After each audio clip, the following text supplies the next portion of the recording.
Eesti Ajaloomuuseumi üks unikaalsemaid esemeid on see 200 aastat vana Kamtšatkast toodud lapsekasukas.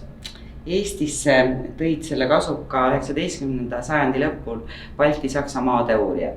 Kasukas on unikaalne seetõttu, et ta on õmmeldud väikestest nahatükkidest, mis kuuluvad vastsündinud põdravassikale, kelle nahk oli siis erakordselt soe.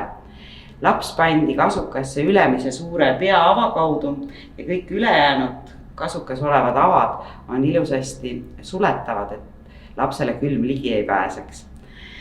Siin jalgade vahel see klapp, mida te näete, on suletav ja avatav, sest sealt käis sisse mähe ja mähkmena kasutati siis põhjarahvastel kuivatatud põdrasammalt, kuna selle kasuka valmistamiseks on kulunud kindlasti väga palju aega ja väga palju vastsündinud vasikanahka, siis on see kallis ja erakordne ese ja me võime arvata, et see kuulus mõnele hõimujuhtidest ja kindlasti kasutasid seda mitu perelast ehk siis mitu erinevat põlvkonda.